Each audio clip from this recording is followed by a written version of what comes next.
Thinking about career growth? Join Asian Center of Entrepreneurship and Real Estate today. Learn more about decision making, essentials of business, improve marketing performance, develop crucial communication skills, and more. Join ASRE today and get a chance to be mentored by the best professionals in the country. Unlock the entrepreneurship inside you. Learn from the experts. Contact us at 0969-557-7017 or email us at ace.reasia@gmail.com.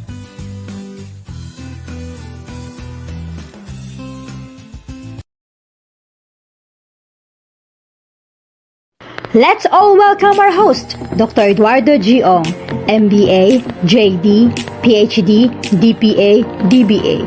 He is a highly respected real estate professional, educator, and mentor. He holds a PRC license number 001 for real estate broker, appraiser, and consultant. He is the first chairman of Professional Regulatory Board of Real Estate Service. Currently, he is the Dean of College of Real Estate Management of Lyceum of Alabang. Please welcome PRC Outstanding Professional, Dr. E.G.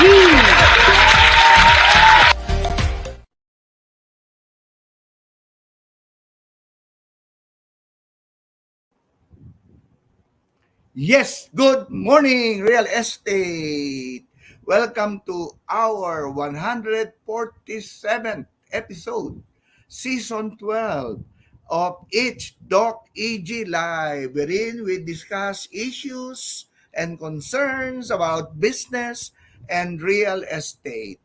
As you would remember, we have been out of line for almost 2 weeks because we went out of town. We went to Cebu and then to Bohol. So to Cebu to receive the Asia's Golden Icon Award for Real Estate Excellence, and to Bohol, actually to Panglao, to meet some of our students at the Lyceum of Alabang, and of course a little bit of R and R. So we are back again on our YouTube program, and I would like to thank you for viewing and for following us in all our programs in the past and even up to now, and we look forward to see you again in our forthcoming episodes. As you would remember, 2 weeks ago we had the basics of AI, or artificial intelligence, applicable or applied in business and management services. Today, we have decided to focus on real estate and look at how we can best understand and apply the real estate modalities. And so therefore, I'm so excited to hear again our resource person, sabi nga natin, Mr. Prodigy, no? To talk and discuss with us AI in real estate. But even before we start the program, let me thank our host in Cebu, Dr. Maria Lourdes Ayuban, and of course, Nelson, no? Also would like to thank Nelson and the husband, and of course si Evelyn Banluta, who picked us at the airport sa Roro ba to? And we also would like to thank the batch 2 students of SRE for sponsoring some of our activities, and to my best friend Bonnie Aguirre, thank you, and to Adelia Kurit, hello Adeli, who met us all the way to Panglao from Tagbilaran City, and and of course, Dorothy Bacho. Hello, salamat po ma'am. Enjoy Domingiano. And of course, Rosita Guarin, who have been very helpful to assist us in our trips to Cebu and Bohol. By the way, also would like to say hello to Beshi Ginto, whom we are gonna visit in Bacolod on June 17 and 18 to discuss about some business opportunities in the academic front. And also, hindi ko makalimutan, sarap ng pagkain dito, si Ma'am Marites, no? the owner of one of the best driving schools in Bohol. And update Marites. And then, salamat po. Thank you, Miss Marites. Okay.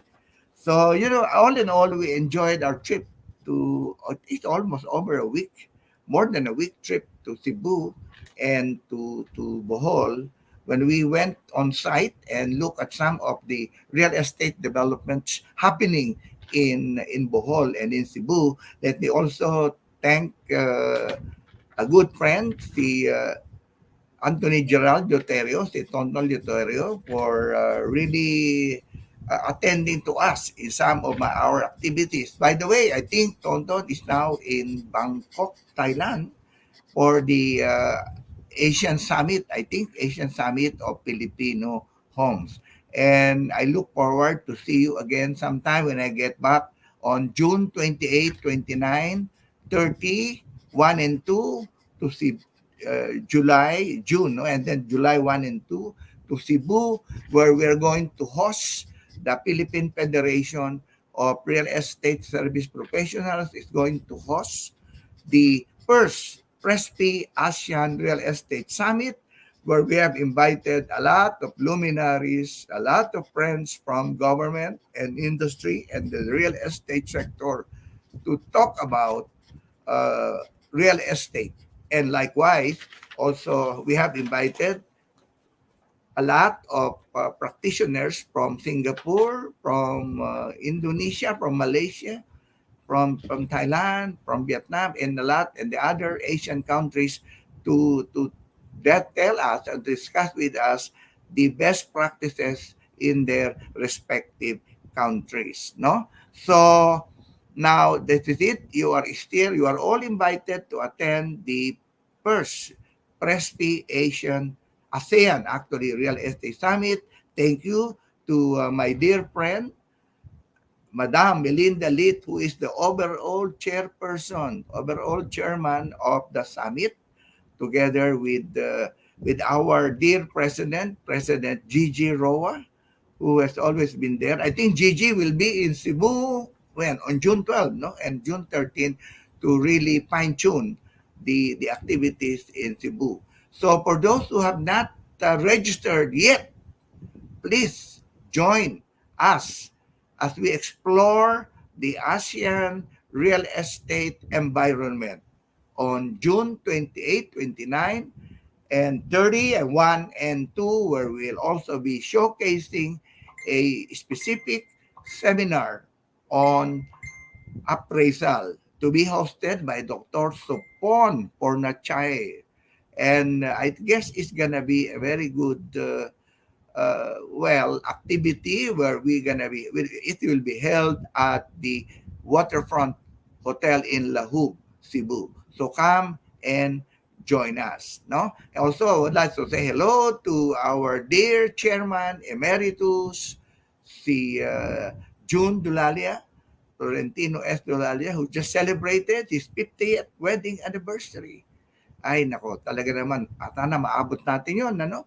And then, hello, si Chairman Emeritus. Maraming salamat for showing your support to PRBRES ASEAN Summit. Okay, so sino pa ba? Well, let me also say hello to Mel Bobby Pacana, Teresa, Delia, June Monsayak, of course, and to Dean Abeleda, the Review Center for Accountancy, and of course, to Dr. Danilo Viterbo Aya, who's with us in Cebu, and my boss at the Philippine Chamber of Commerce and Industry and at the Employers Confederation of the Philippines, si Sergio or Dr. Sergio Ortiz Luis Jr., who sponsored my stay in Waterfront for 2 nights at the Waterfront Suite Hotel. Maraming salamat, June uh, Ortiz Luis. Okay. So as we move on, we'll try to greet some more people. But we started at 3:30, and we try to complete our program at exactly 5 o'clock. Okay.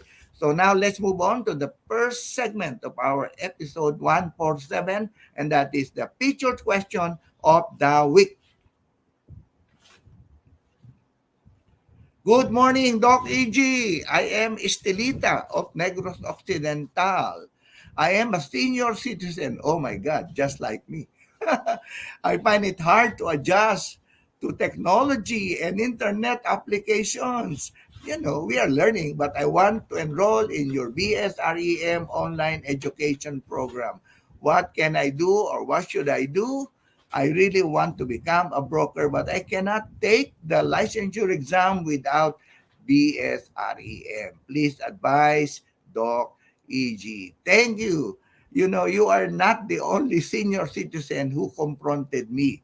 I myself is a senior citizen in my 60s, and I uh, I am I cope up with technology and learning and learning from people who are, I learn from my staff, from my secretary, and from the people who is close to me every time I go. I'm teaching in the graduate school, and in the grad school, you need technology. You have to do webinar, you have to do online education and things like that. So, kaya mo yan. In other words, you can do it. All you have to do is be patient to study internet, to study internet applications. Maybe you have a daughter, a son, or apo or grandchildren who can teach you the uh, the operations of the computers, no? And I guess you can do it. Alam mo, nowadays, we cannot do without computers anymore kasi kailangan na natin yan. Kaya even senior citizen like us, we have to adjust to the modern trend of technology, and especially in our work as a real estate broker, practitioner, and also me as an academician, I have to do a lot of internet connectivity. And so, ano bang gagawin mo? Pag-aralan mo na lang at magpaturo ka. It's all true that we cannot take the licensure examination without submitting to the satisfaction of the PRBRES, a BS Real Estate Management degree. And as such, you can find and you can enroll it, you can find it in all schools. I think more than 50 schools now approved by the Commission on Higher Education to offer BSREM all over the country. Kaya hanap ka lang sa malapit sa inyo, because nowadays I think talaga naman is gonna be a blended modality or blended learning tayo, no? A little bit of mostly of online education and face to face teaching. And so kaya mo yan. In other words, akala ko nung ako, well, way back before the pandemic, I was learning. Well, I know a little bit. I know how to operate a computer, but some of the icons I have to decipher, and so therefore I should learn. And I asked my secretary, and I even enroll in a webinar on how to learn how to operate the computers. By the way, let me tell you that the ACRE, no, the Asian Center of Entrepreneurship and Real Estate, will offer soon, sometime in July or early August, a basic application learnings for seniors, know how to adapt, how to learn computer operation. Abangan mo yon, at sama-sama tayo. Atin din ako ulit doon. I want to hone and develop my skills in the computer system. Hindi naman tayo bata na, no? Kaya kailangan talaga natin matuto tayo ng computer operation. Even though when you're abroad, di ba? When you're abroad, pagpasok mo pa ng immigration, hindi na nga hindi na nga yung sinusulat, talagang naka-online na lahat, papato mo yung passport mo, things like that, no? And you have to operate it. So, kaya natin yan. We are living in a modern society, and we are living in advanced technological system, and so we can do it, ha? Elenita, okay. Kayang-kaya natin yan. Maraming salamat for your letter. And hindi ka nahiya showing your concern about studying applications for computers. No? Okay. Now, let's move on to, and also, well, nakikinig pala sa atin ang aking magaling na kaibigan, si Tetko Jamat Lim, ang presidente ng Preach Revolution. No? It's an organization of all real estate, should I say, real estate OFWs. It's an organization of OFWs who are interested in making their money grow in business and in other terms, no, like they have just enrolled in our college of real estate management of the Lyceum of Labang, and I think they graduated and also passed the licensure exam for real estate broker. So congratulations, Prince Trevo. Congratulations, Ted Kujamatin. Congratulations also to my good friend Estelita de Matatak Patdu for being appointed by PRC as one of the members of the Continuing Professional Development for Real Estate Service, CPD Real Estate. Okay, congratulations, Lita, and it's more work. But anyway, kayang-kaya mo yan. Okay, so thank you. And sino pa ba? Okay, all right. So now, let's, also before baka makalimutan ko, let me thank all of those who greeted me on my birthday. You know, I had so many invitations for my birthday celebration on May 17, but I celebrated it starting May 15 down the line up to the end of May 31. Meron pang nag-iimbita sa akin. So it's a lot of blowing of candles and so on. I am blessed because I feel that I am truly loved by my colleague in the real estate professions. Maraming salamat po sa inyo lahat. And now we move on to the featured broker of the week.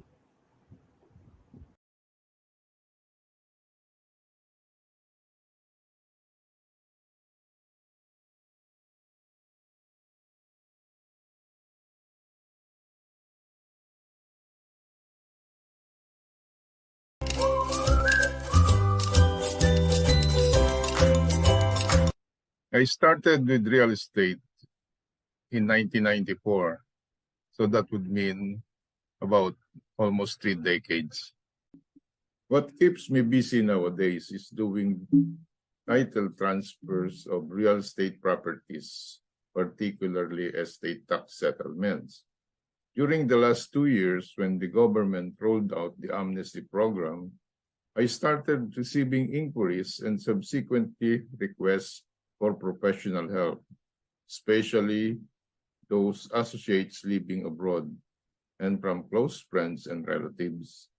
My field of specialization is general brokerage. I am heavily involved in selling residential lots, but whenever there is a listing, say condominium or house and lot, I tend to look for a co-broker instead, who can assist me because I want to focus more on vacant lots where I have already created a strong niche of clients. The two qualities that made me successful in real estate are strong leadership and interpersonal skills.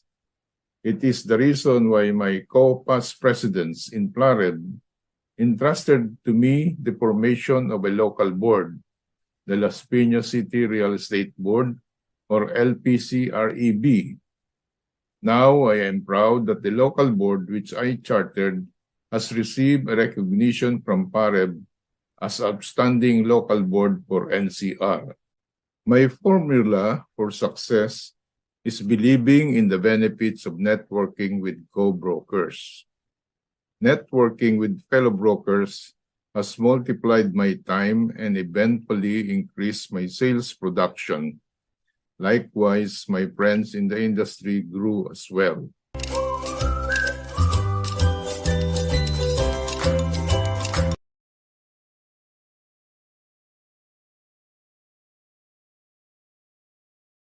Ayan, naku naman, Mars Pompa was really my colleague. You know, we started almost at the same time. He was just ahead of me. He was just ahead of me about 5 years. But anyway, I consider Mars as one of my friends, should I say, reliable friends in the industry. And so much so that I think we were together in the Metro Manila Chambers of Commerce, and then move on to the Philippine Pasay Makati Real Estate Board, and then move on to we know during my time when I was the president of PMRB, we started trying to organize the Las Pinas Real Estate Board, where Mars Pompa became the first charter president of LPCREB. And LPCREB is one of the, say, best growing organizations of real estate practitioners in the country today. So, mabuhay LPCREB, Jacqueline Bacolod, and of course, the chairman for education, my partner, Rita Palma. Thank you, Rita, for coaching. Ayaw pa nga ni Mars magsalita, pero ang galing-galing naman pala niya. Okay, so thank you so much. Now, we move on to our info bits. Okay. Info bits. Did you know that technology is evolving rapidly? Artificial intelligence, geotargeting, automation, and other advancement in information technology specifically set the stage for more technological evolution. Robotics, wow, are becoming smarter and even over thermostata, and refrigerators can be connected to the internet too, you see. And that is something that we have to really align ourselves to the modern technology. In my travel abroad, especially in Japan, they're very advanced in robotics. So such why that sometimes in the hotel where I check in, I'm being met and escorted by a robot. Kaya nga pag tinatanong mo, ano ba, are you a robot or a human? And anyway, that is what you call technology. All right. So talking about technology, talking about artificial intelligence. Alam mo ba, tuwa ako dyan kasi naglalaro ako ng Alexa. Sinasagot ka no?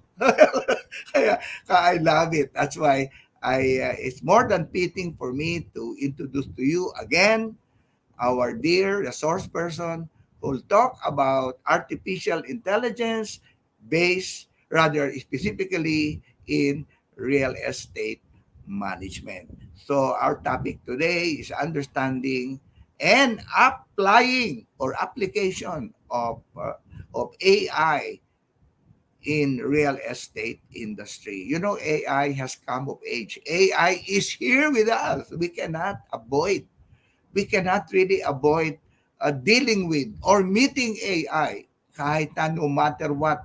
Wala pong age yan. No matter what, we have to be aligned to AI. And now here with us again for the second time, our technology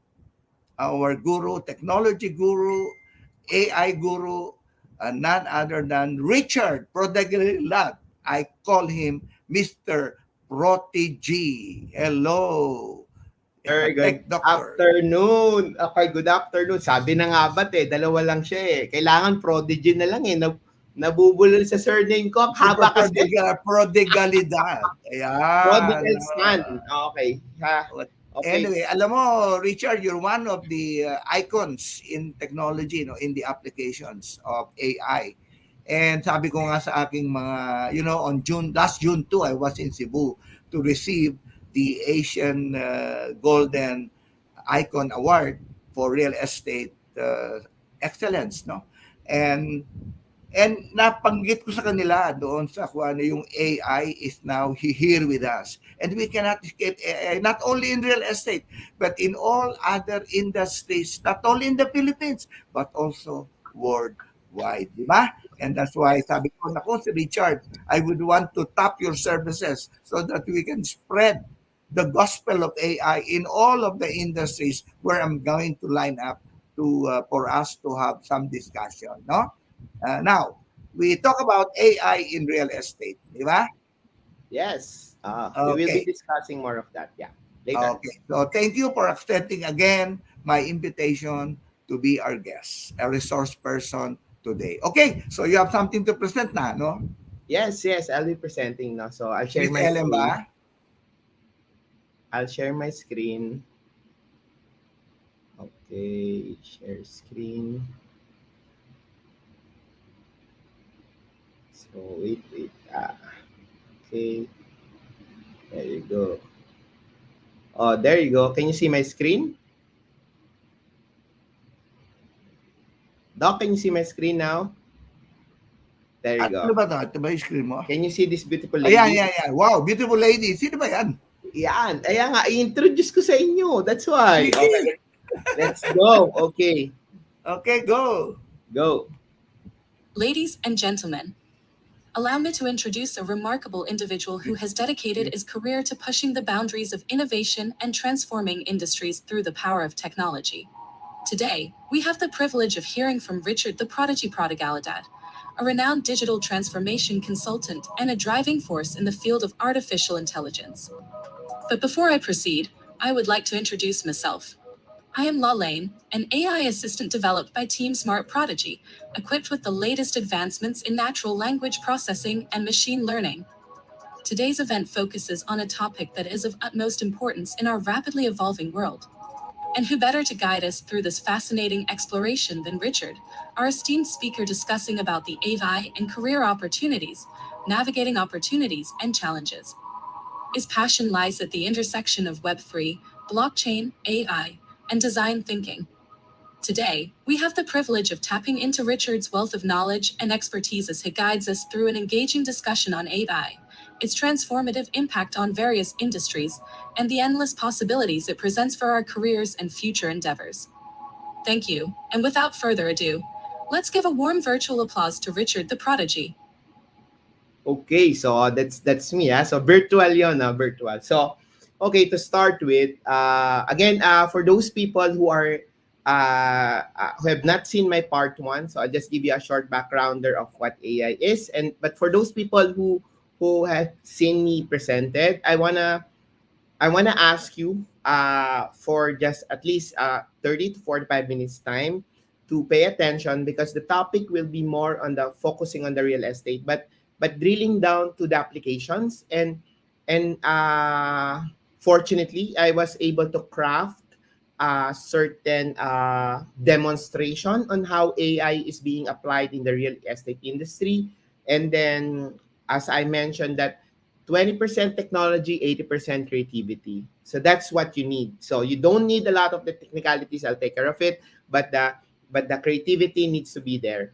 So let's start off with defining what's an AI.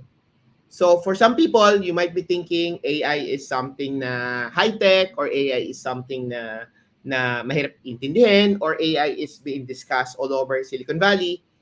But what is it really about? So this is the technical term for what AI is.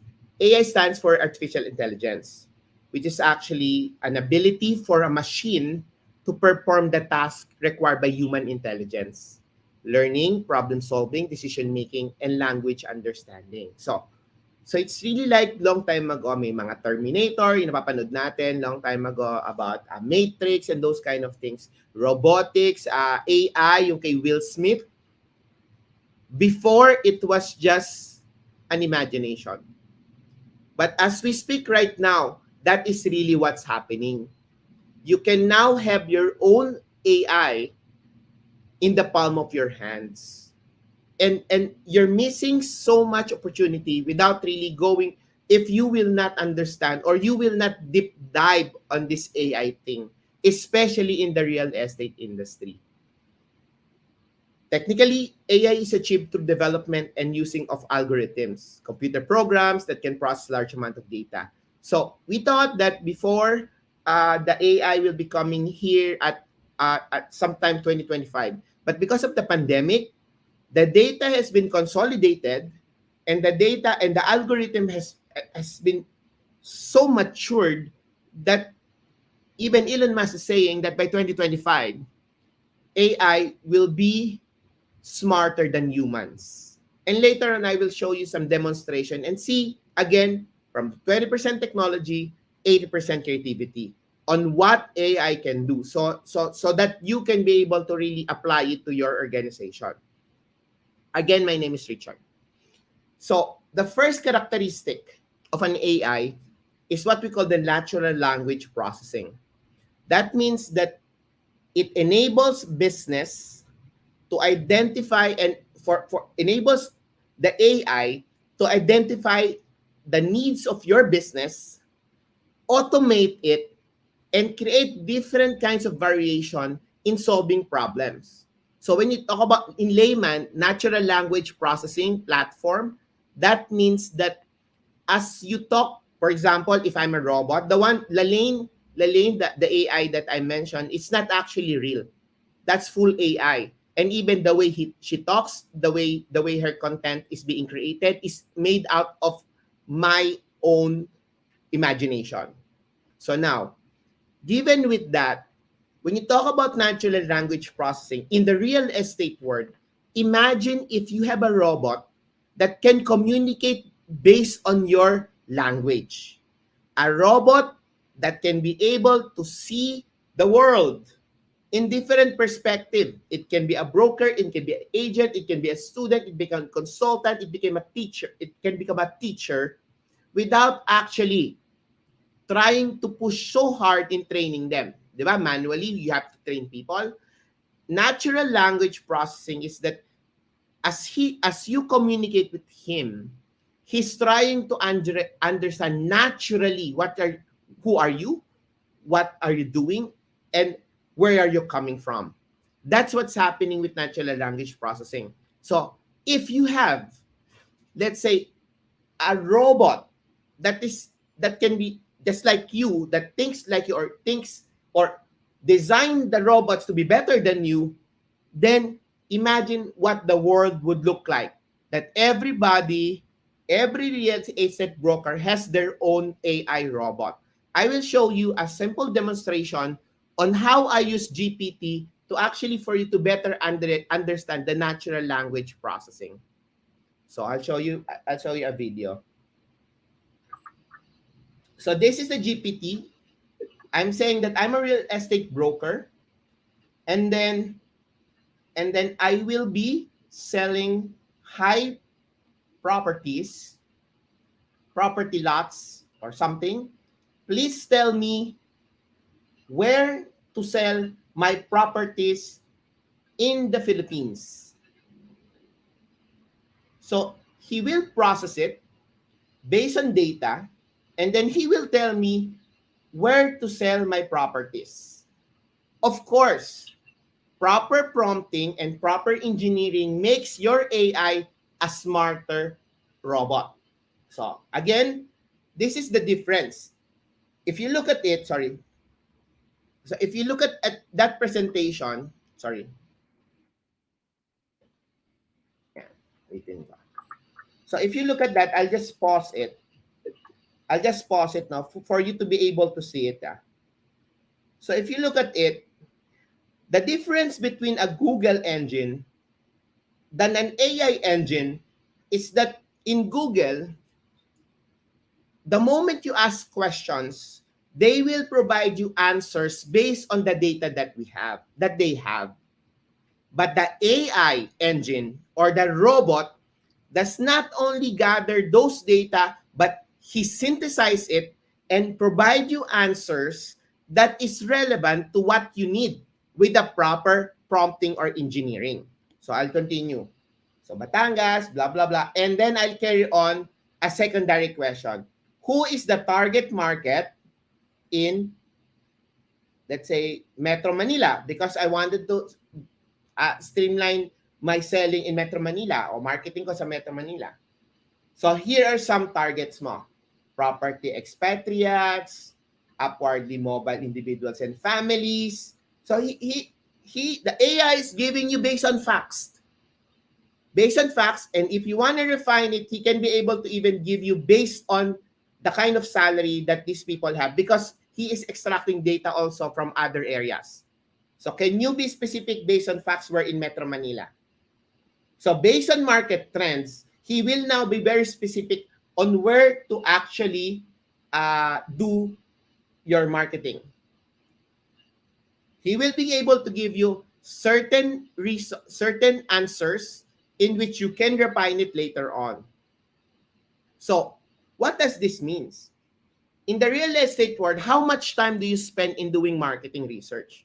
How much time do you spend in creating unique selling proposition, especially per location? How much time do you spend in looking for data as to how you will be able to create this value proposition relevant to the person who will be buying? In AI, based on that present data and based on the intelligence that you're giving him, he can now be able to synthesize the future and provide you high-level insights. And then the way you can even actually talk to them as if my target market is by the age of this, who has cars or who has transportation or who has families abroad, blah, blah, blah. He can be able to actually dissect it, and based on the data and facts, he will be able to streamline your information, make it in more efficient and effective the way you handle operation or management. You can also ask him to create marketing plan, even strategies based on location, even the roadmap in developing digital marketing strategy, even content rephrasing. If, for example, you have a content and you want at 20 years old to understand it, he can rephrase those content. Or if you will be selling it to an American, or you will be selling it to a 50 years old, all you need to do is develop that prompt. You don't have to do a lot of market research. You just need to have a good you just need to have a good prompt engineering techniques, which is normally I teach. The moment you have these techniques, you can be able to extract the largest data information in the world, which is the AI. Imagine that you can do it at the palm of your hand as a broker. And take note, you can convert it into a cross-platform language. The reason why it says that it's natural language processing is that the way the AI communicate is no longer based on just the keywords. Just the, for example, in China, the word dog doesn't necessarily mean anything, but for us, the dog is actually aso. But if you will be able to create this content easily, I can convert a project brief or a marketing in Chinese, in Korean, in Espanol, easily in 2 minutes. Imagine how effective and efficient you will be if you understand and you become expert or a masterclass in engineering. That is just one characteristic. And that blows minds of a lot of organizations already. So this is just one characteristic of an AI. I'm showing you a demonstration for this one. Second, the second characteristic of an AI is what we call chatbots. Before, you were thinking of chatbots as eto lang yung sumasagot ng FAQ. Because normally, tech people will always say it unless otherwise they understand AI. So now, I don't know who among you has your own website, but basically, if you have FAQ, there's so many FAQ or so many questions that people are asking, but you do not know you can answer it, but since there's a lot of FAQ and it is based on the content that is being requested, what if wala dun yung tanong? AI chatbots can create answers based on the data that he has. It totally changed the game. It will improve customer satisfaction because of the personalized response based on whether Tagalog yan, English yan, based on 20 years old, nakikipag-usap, 50 years old, nakakapag-communicate na siya dyan through the natural language. And it's 24/7. Now, imagine this. I will show you this. Because of the personalization, you can personalize customer interaction, making recommendation based on customer history, browsing behavior, and it will drive really sales nuts because you are providing customer experience. I will show you a sample in Singapore, which we are testing right now. An outbound call ng isang insurance. Take note, the girl here is actually an AI. I'll show it to you. Hello. Hi, this is Amelia. I hope this call finds you well. Can I have a few minutes of your time? Regarding about what? I'm calling on behalf of AIA Insurance. I'm making this call to inform you that we are facilitating in the upgrade of Cash Yield Life Scheme. Have you heard about it? No. Yeah, so we are helping Singaporeans and PR citizens to enhance their Cash Yield Life that comes with higher payouts in any event of severe disability, and you will utilize your MedSave for the premium. Can I arrange for a non-obligatory review? It's okay because I got my own agent. So anything I add, my agent will update me. Thank you for sharing that with me. An alternative perspective of your planning may definitely help you greatly. Can you give our consultant a chance to complement your current portfolio? To what? Can I arrange for my manager to send you more information regarding this over WhatsApp first, and then you can take it further from there? Okay, then sure.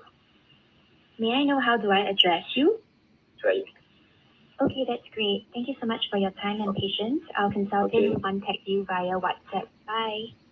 That's an outbound call from an AI. Even if the AI has been, even if the customer said no, she was able to craft in real-time answers that will make that person be interested in getting that consultant to talk to him. Imagine how much money will you be saving, how much time you will be saving there, and imagine the personalization that it can carry on this chatbot. Imagine how much scalability you will be opening, especially if you start using and maximizing the power of AI. That's just the second one. Okay pa kayo? Marami pa. So, and then I'm giving you demo so you would know already that this is really what's happening. The third one is about predictive. Predictive analytics is basically, I think this is one of the most important requirements ng mga marketing and even sales managers. Predictive analytics performs a machine learning algorithm using data, providing insight into customer behavior, marketing trends, so that you can be able to predict a lot of who are the people that is willing and ready to buy, and to be able to focus on those who are willing to buy properties already at that point in time. So let me share you a video demo so you would be able to know that this can be applied to the real estate business.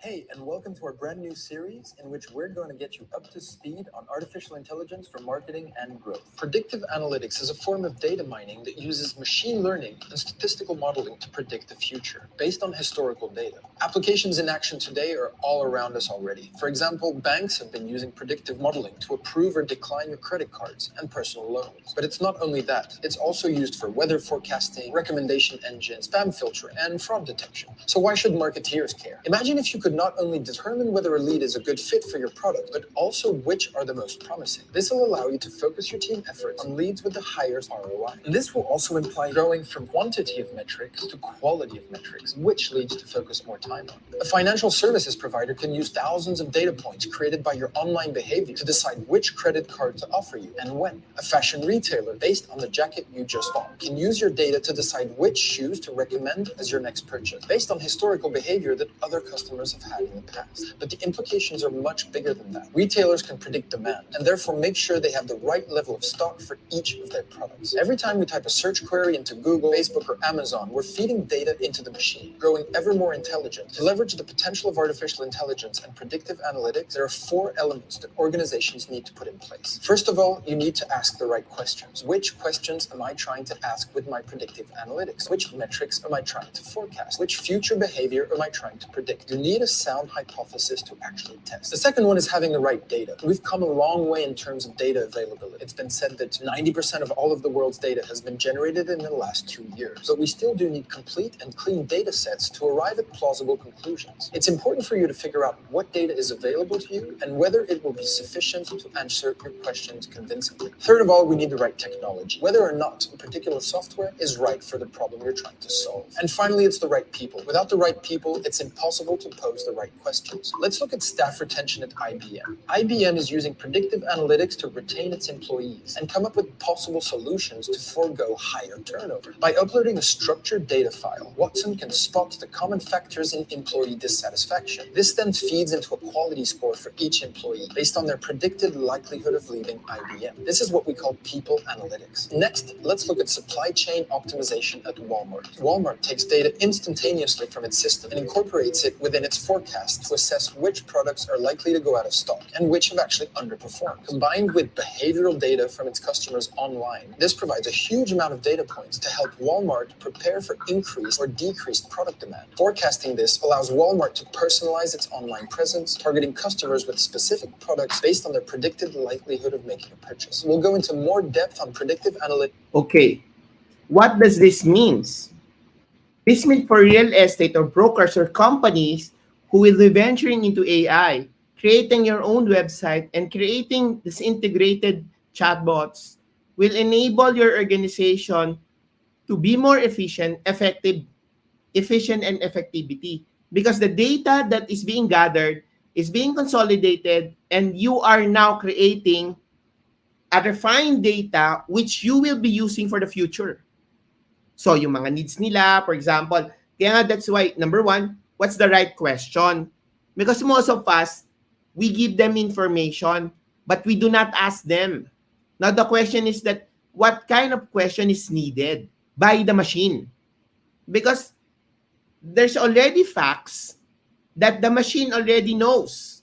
So we have to just refine what are the questions that we need to feed into the system so that you as an agent, you as a broker can be able to create better business decisions. And in fact, there's a technology also of AI that once that data has been constructed, you put it in that particular AI and he will be the one to analyze it for you. Insane. Those are the predictive models for an AI. This is a game changer in the marketing and sales in almost everything, actually. Number 4, we call it the image recognition.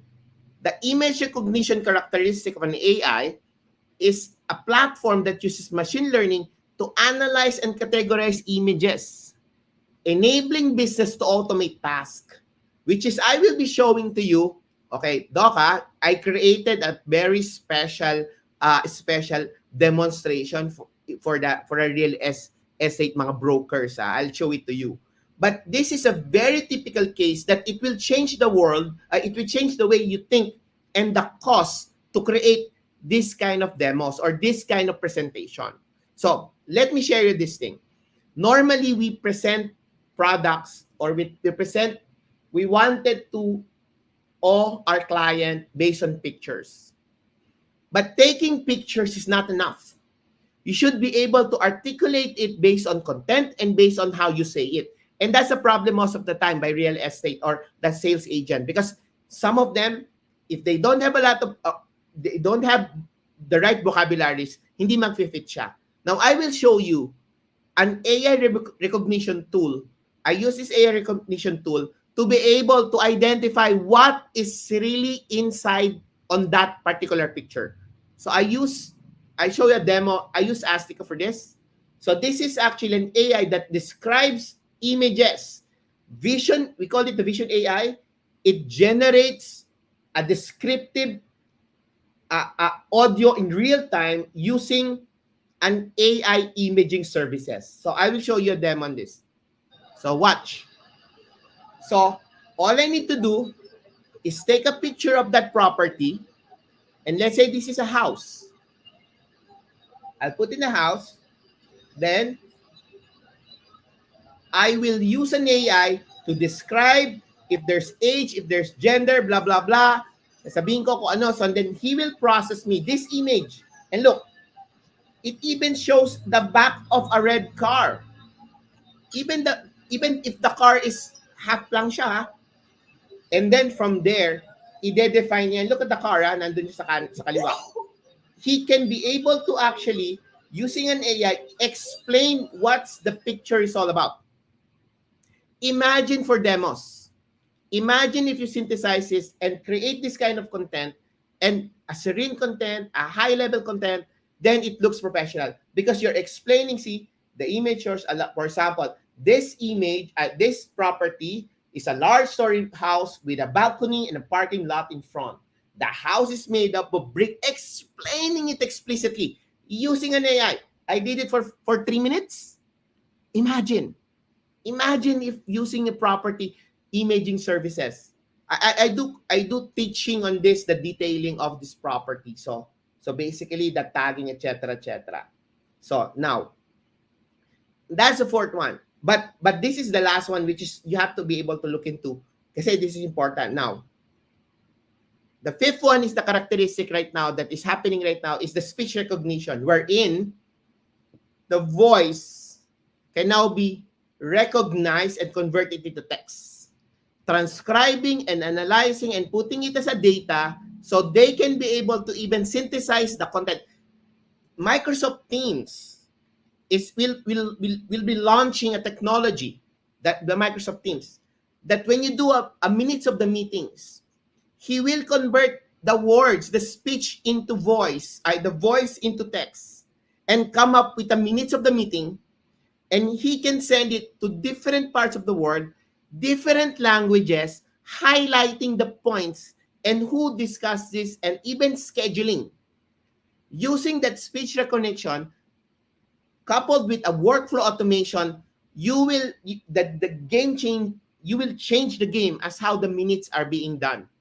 And I will show you a very simple demonstration. I use an author for this. It's an AI, and I will show it to you. Sorry. Wala pa siya dito. There you go. Sorry. I just mixed on something, but I want to show you this one AI as well. So imagine as a photographer, as a videographer, or even as a company who's actually into taking pictures of property. Look how disruptive this new technology now, image recognition and image changing.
imagine, yung isang product, you will just tell it to them that put it outside your home or in a beach. He will create a background and put your product there as if your product is at the beach. Imagine a property wherein you wanted to see, or you wanted to share to them how it look at night. You don't need photography. You just need creativity. It's totally changing the environment in the real estate business. Now, remember the ones that I mentioned, the ones that I created? I crafted some sort of mid-journey, combination of GPT, combination of the speech to text and the image descripting, and I will show you this. And I know how you will do it creatively. Later on, we can discuss on how I can be able to help you in generating all of this. This one. I'll show you this one.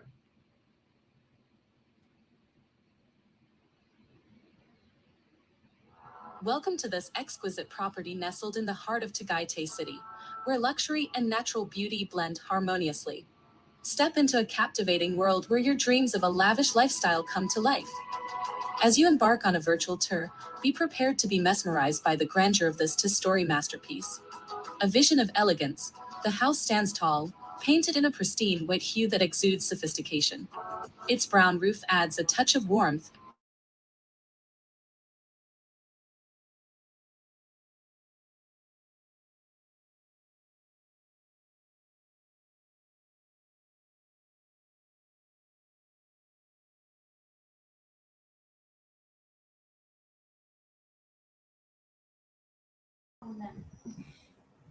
Hello?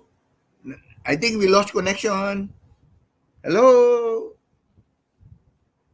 Nawala bang connection natin? Nawala ata si Richard. Si Richard Prodigy. Prodigalidad. Ayan. Okay. Ay, balik na naman siya. Balik na siya. Okay. Oh, right. Okay. Pero I'm being heard? Am I being heard? Okay.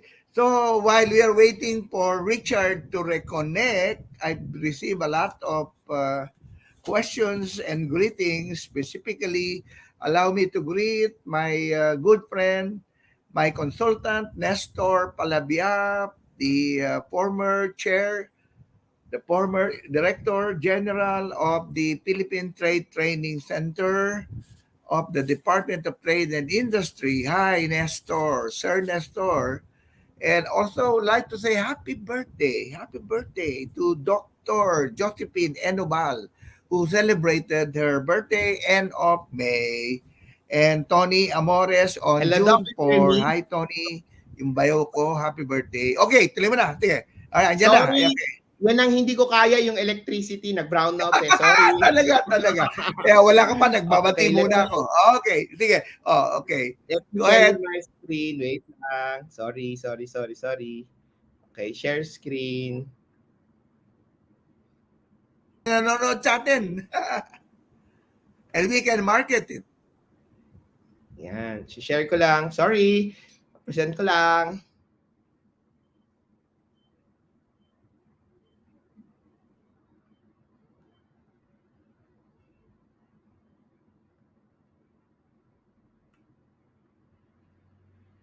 Yan. Doc, can you see my screen now again? I'm online. I'm back. I'm alive. I can see the beautiful robot. Okay. Let's go. Welcome to this exquisite property nestled in the heart of Tagaytay City, where luxury and natural beauty blend harmoniously. Step into a captivating world where your dreams of a lavish lifestyle come to life. As you embark on a virtual tour, be prepared to be mesmerized by the grandeur of this two-story masterpiece. A vision of elegance, the house stands tall, painted in a pristine white hue that exudes sophistication. Its brown roof adds a touch of warmth, complementing the surroundings perfectly. Gaze through the multitude of windows that adorn the walls, allowing sunlight to cascade gently into every corner, illuminating the beauty within. Ascend the elegant staircase, which beckons you towards the grand entrance, inviting you to uncover the wonders that lie beyond.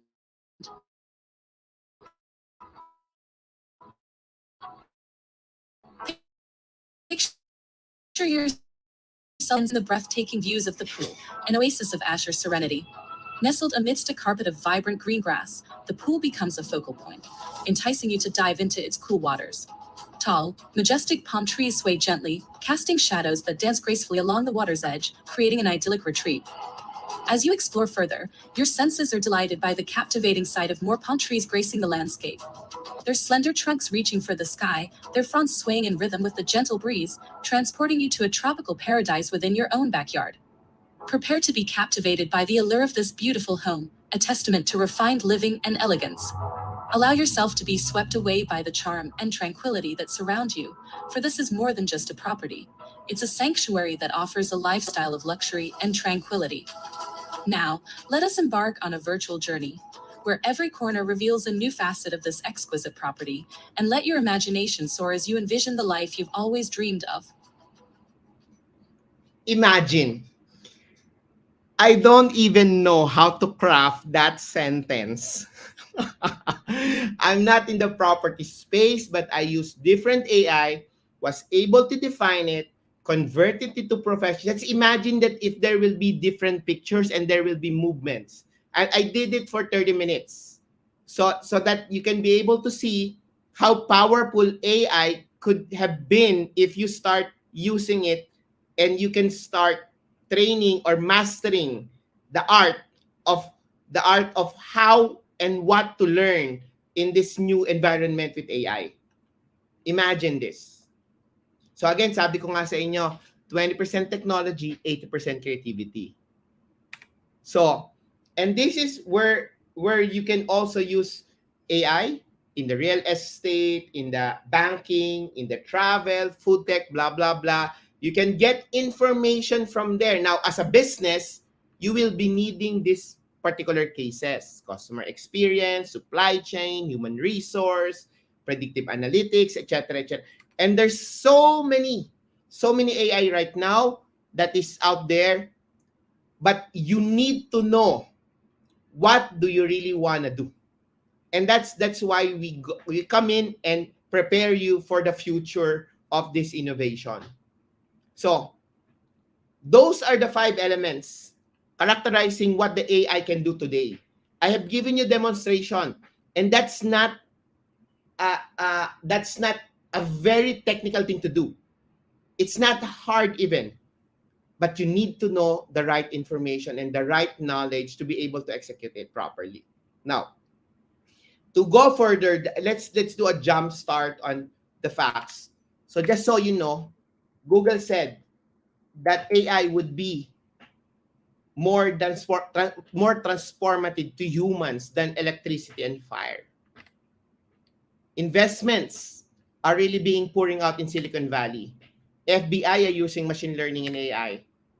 Even doctors and experts can be able to detect different variants of COVID, helping them to create effective treatment plans.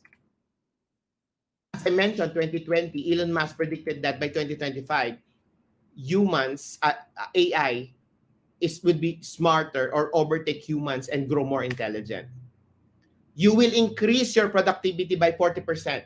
If you are good today, you will be 40% better tomorrow if you start working with AI. Universities are already preparing for it, and a lot of organizations are already working with AI.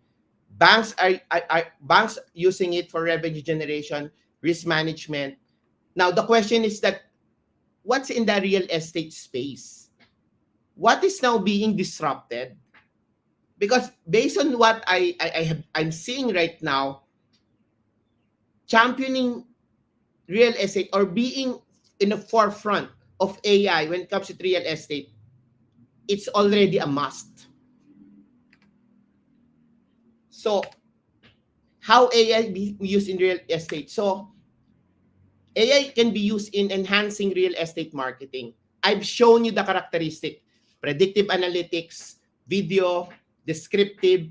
Ayan na yan. So I don't have to, this is a no-brainer. I've already shown you the video on how to do that. A video on that. Prediction. I already explained to you that AI can be able to predict the future using the data. So even the property value, because he can be able to extract data from different places and create For example, there's a new hospital, there's new a road that is being implemented there. He can be able to actually process a competitive property valuation on the properties that you're trying to sell. Advanced real estate analysis, then personalized customer experience. So I mentioned it, the personalized customer experience.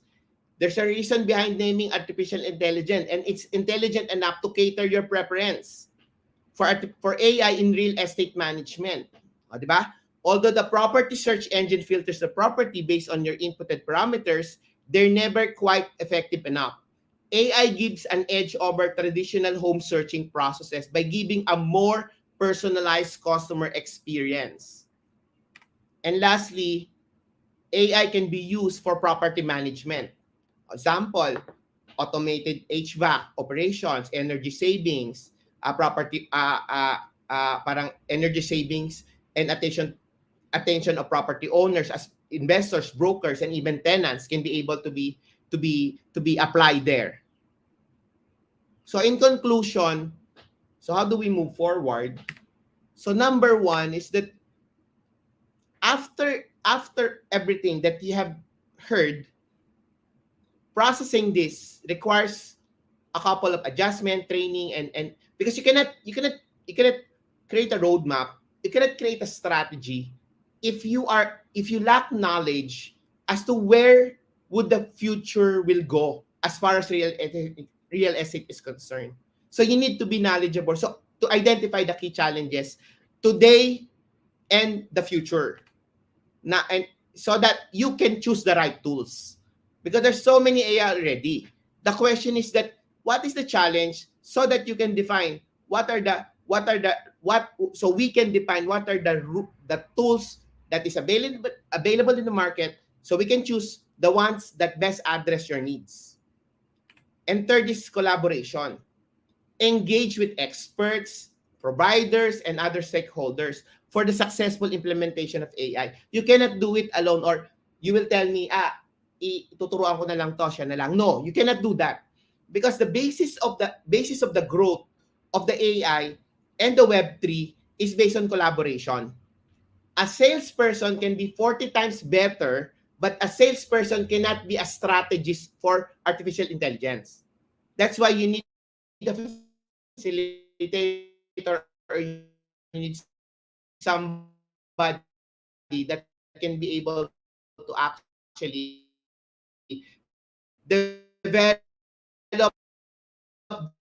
that and craft it based on the future, not based on what the knowledge of your sales has right now.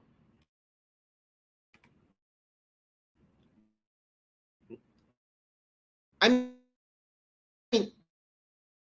it adds and it's important, but that data needs to be synthesized. Naka-on ako. Naka-on Next ako, no? is training. You need to be able to actually, sorry. Ano nangyari?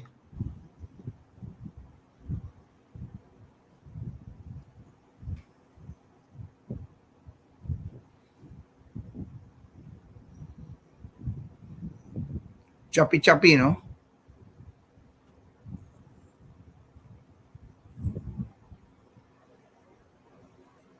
Hello? Yeah. Nakakuha nata. Medyo nawala, no? I think problem of connectivity. That's the problem. Okay, so asan na si Richard?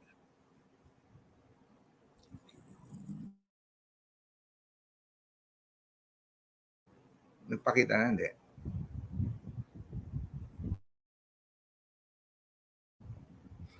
Nawala pa si Richard. Teka muna. Okay. Pwede ako magtuloy? Ayan na, ayan na.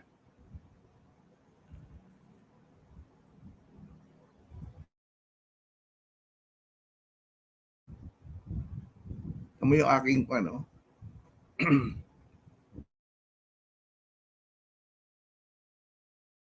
Open ako ha. Okay, so again, as I've said, well, say hello, hi to my siblings, Tessie, Ong Aguilar of Bulacan, Marilao, Bulacan, and also to my other sisters, Evelyn Ong Amores of Magallanes Village, Makati City. They are watching right now. And of course, from far outside of the country, my two gems, my two precious possessions, yung aking talagang the loves of my life, my two sons, no? Si Dudes Edward Ong Jr., no? Dudes Ong, and si Raymond Edward Ong. Puro Edward, no? Yan. Dudes is based in New York, and Raymond is based in Singapore now. All right. So talaga namang mahirap ang nag-isa. Nag-isa na lang ako ini.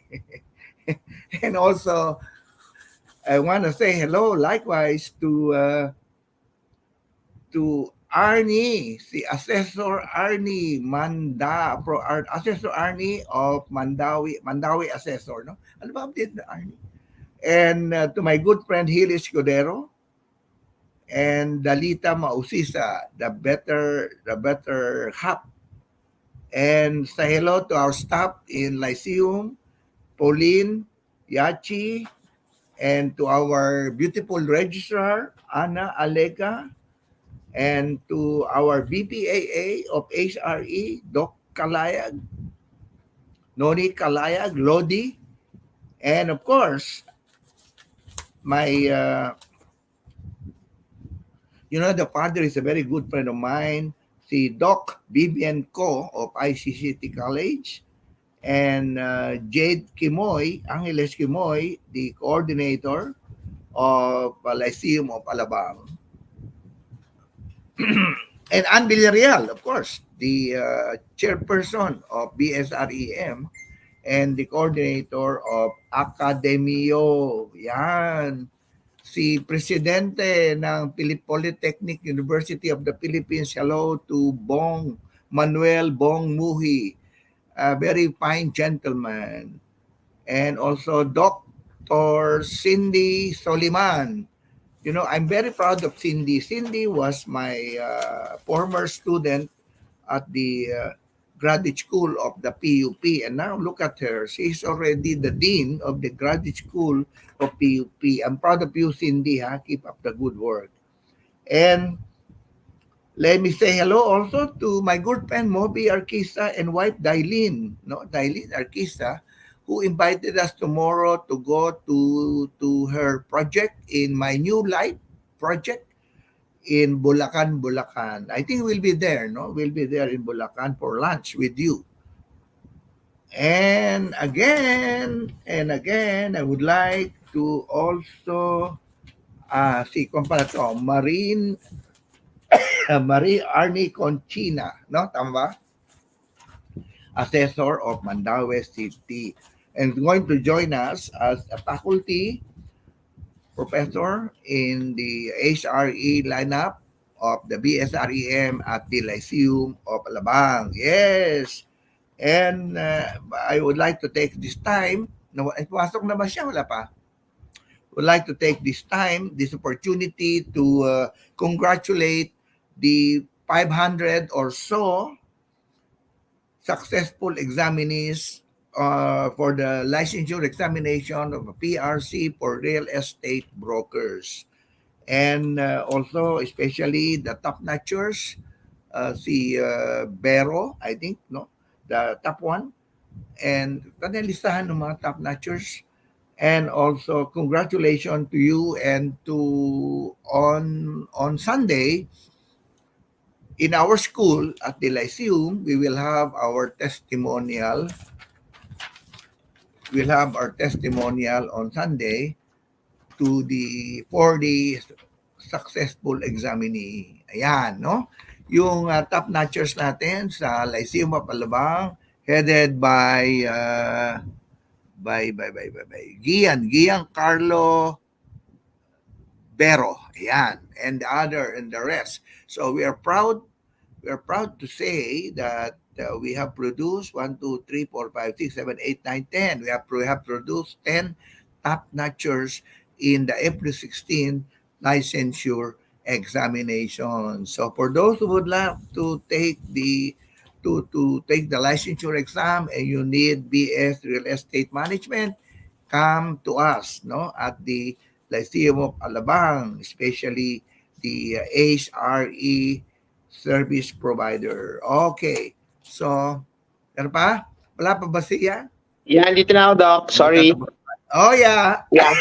We're about to end, right? Nag-adlib ako. Sige, Richard. Closing statement. Ako, for me, closing statement is that AI is the new electricity. We need to stay relevant in the real estate industry. It is a non-negotiable thing to go into this venture. We need to be in that space if you really wanted to really stay relevant. And I think AI will offer so many things as far as how the industry will be shaped in the future. So stay relevant and try to go through this whole journey in adapting AI as the means to be able to actually generate more money and also provide a more efficient and an effective organization. Doc? So there is a question here that was sent to me by a new real estate broker. Sabi niya, Doc, will AI replace the brokers, appraisers, and consultants or the professionals in the industry? Kasi po, mawawala na kami ng trabaho. Lahat na AI na lang. So what is now the role of the professionals in AI? Yan. Okay. Doc, maraming question rin yan ng mga teachers eh. Okay, the thing is this question rin ng mga teachers, the thing is this, no? We should not be afraid of AI. Just like before, yung mga cell phones and smartphones, it's an evolving innovation eh. Now, this is what I'm saying. It will not replace people. You can be 40% more efficient with AI. Now, couple of things that is critical and important. This is a very important learning na rin siya. That number one, if you will embrace AI, you can be 40 times better than who you are today as a person who's selling or as a person who's into that business. So second is that in transacting, you still need human interaction. Kaya nga sabi ko, di ba? Human intervention. Oo, kasi di ba kaya ako nga sinabi sa inyo that ang minimimik lang naman ng AI yung customer experience eh. Sa dulo,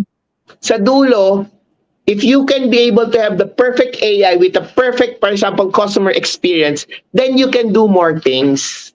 The problem is that we always say is that we're busy. Diba? We're busy, we're doing a lot of things.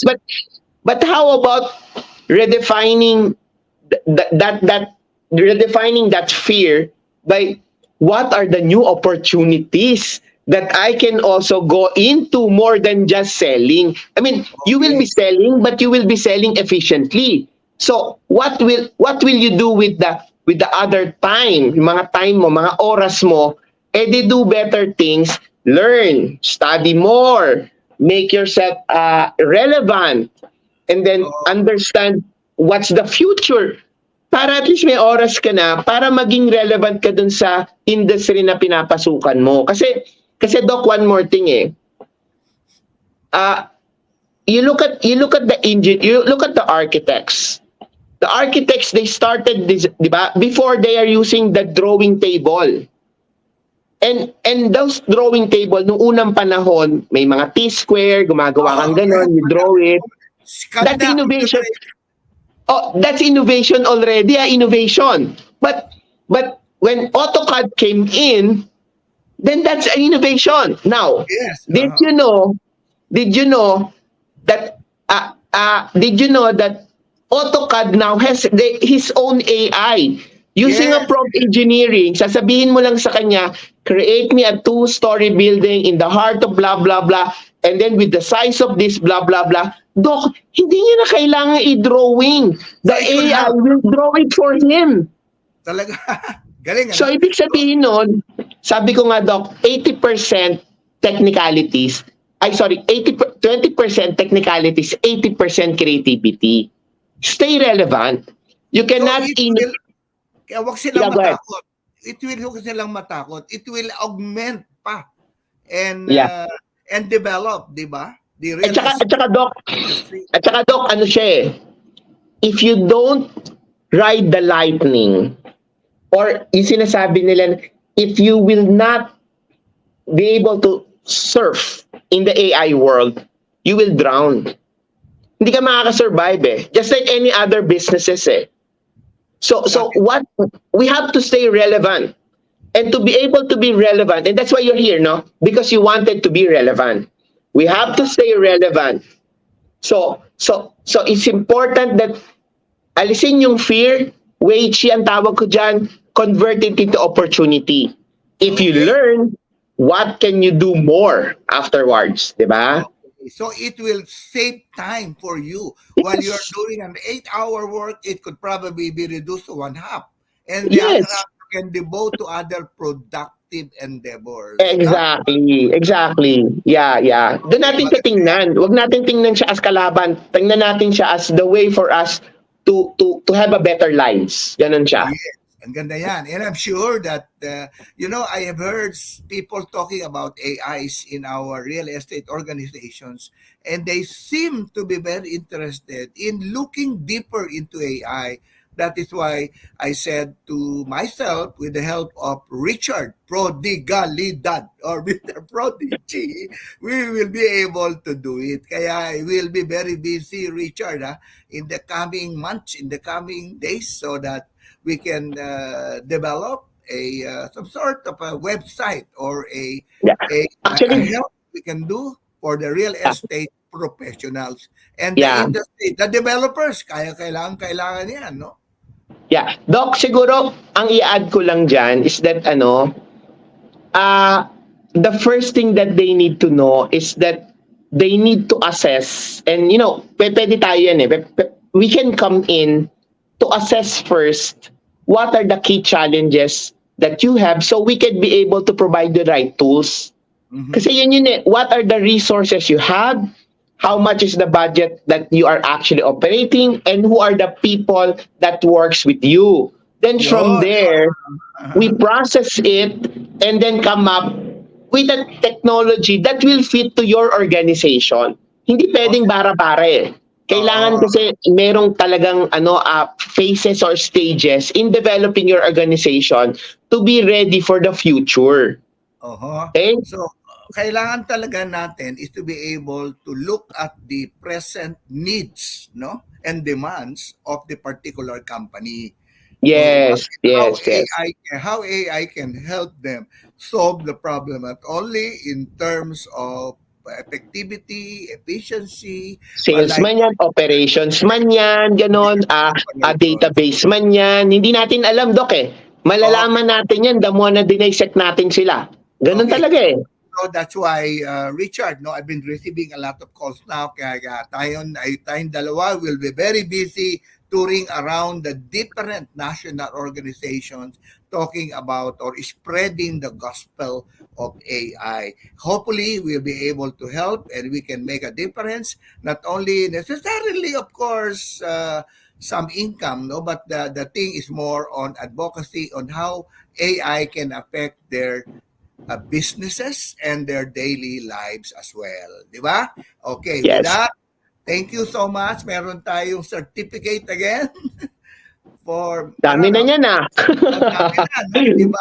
At certificate again for you because palay ko, sabi ko nga, Richard, I am applying to you. I can be your assistant sa spreading I can be your marketing guy, to do AI. Kasi believe ako diyan sa AI eh. Kaya magagawa natin 'yan, no? Okay, so maraming salamat and I'll see you again next week with Nestor Palabiab, ha? We talk about it and Yeah, sure.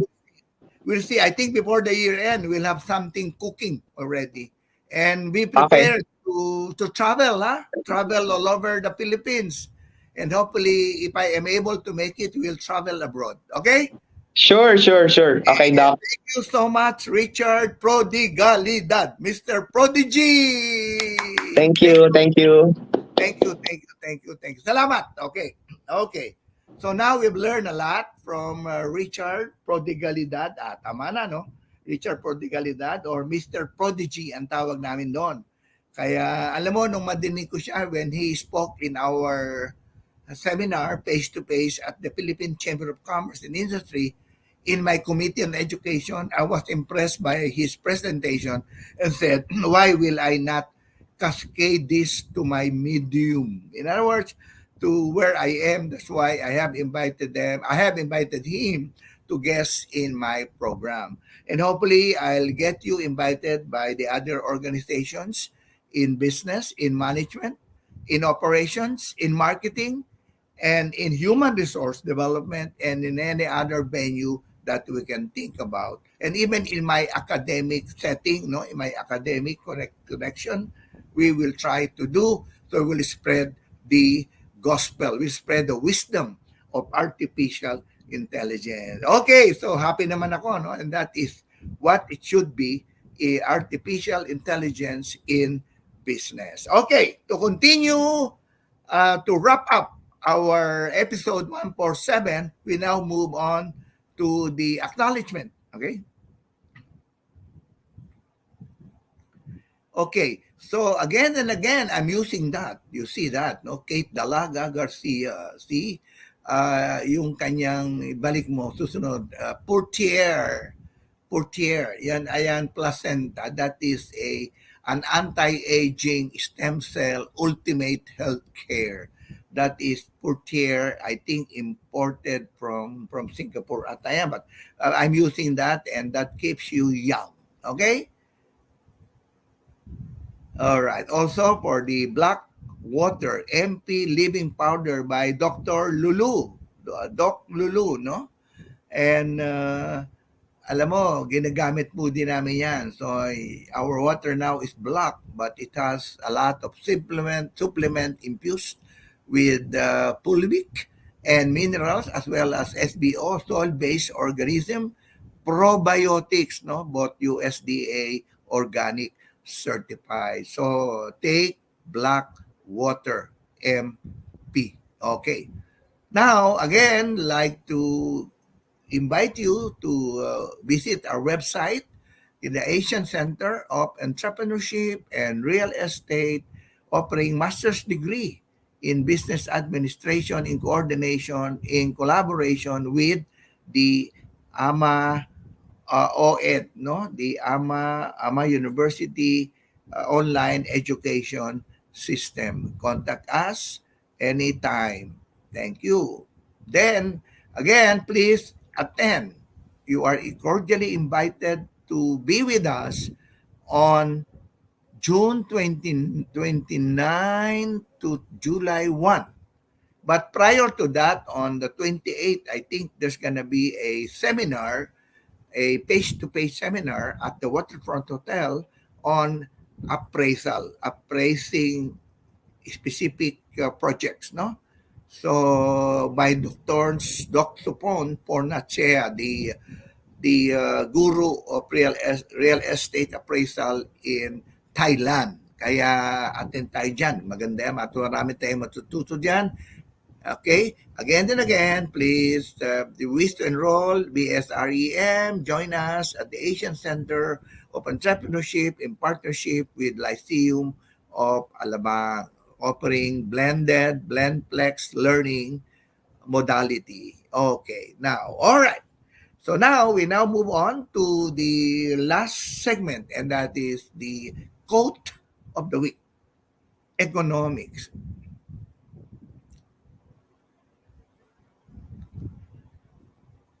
It's not that I am smart.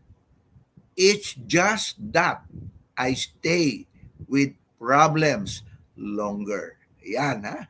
According, it's a food for thought. According to Albert Einstein, a well-known physicist and developer of the theory of relativity. What does it mean? It means that we look and digest and evaluate and analyze our problem, stay on it so that we can solve it for a better future. So thank you so much again. Thank you for watching It's Doc EG Live on behalf of our team headed by our admin director, Ellen Lee, and the rest of the team, Jobel and Yachi and the others. Sino ba? Di ko makilala. Well, here with us, there are about 8 people here. So it's again Doc EG bidding temporary farewell to you, no? But I will see you again, hopefully, next week in our episode 148, in another exciting episode of Each Doc EG Live. In the meantime, stay safe, stay healthy, and we look forward. We look at the future with a bright sunshine. Remember that there will always be sunshine in the real estate industry. So good morning, real estate. And till then, so long, farewell, and I'll see you next week. Bye.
representative to receive the award.